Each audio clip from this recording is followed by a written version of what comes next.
भाजपा के प्रदेश महामंत्री त्रिलोक कपूर ने धर्मशाला में आयोजित एक प्रेस वार्ता को संबोधित करते हुए कहा कि सुक्खू सरकार अपने कुशासन के आर्थिक बोझ तले दब गई है, जिसके कारण आज नहीं तो कल इस सरकार का जाना तय है। प्रदेश महामंत्री ने कहा कि भारतीय जनता पार्टी ने पिछले 5 वर्षों में 27,000 करोड़ का ऋण लिया था और जिसके फलस्वरूप जहां प्रदेश के समुचित विकास के लिए एक बराबर रफ्तार दी, वहीं कोरोना जैसी महामारी के विरुद्ध लड़ने में कामयाब हुई। लेकिन उस समय ना तो किसी की सैलरी एक दिन भी लेट हुई और ना ही पेंशन वालों को परेशान होना पड़ा।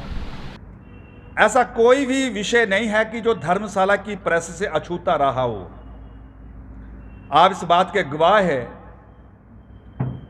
कि भारतीय जनता पार्टी के पिछले शासनकाल में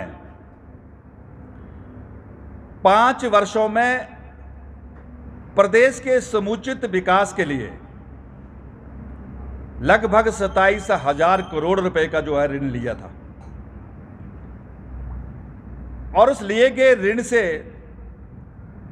हिमाचल प्रदेश के भौगोलिक तौर पर जहां भी कहीं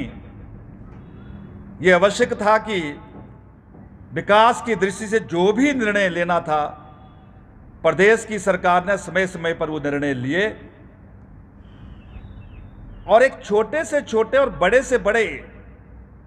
चाहे हमारे पंचायती राज के प्रतिनिधि थे,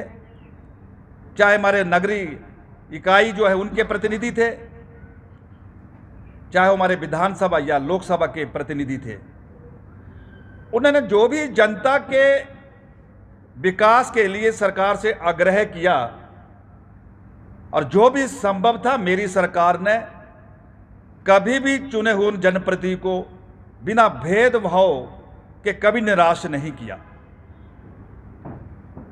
और यही नहीं, उसी ही 5 वर्ष के कालखंड में कोरोना जैसे महामारी कैसी वो एक स्थिति थी, हम सब जानते हैं। उसके विरुद्ध भी हमारी देश की और प्रदेश की सरकार ने लड़ाई लड़ी, लेकिन कांग्रेस की सरकार ने पिछले 1.5 वर्ष के अपने शासनकाल में 30,000 करोड़ अब तक ऋण ले चुकी है। लेकिन दुर्भाग्य यह है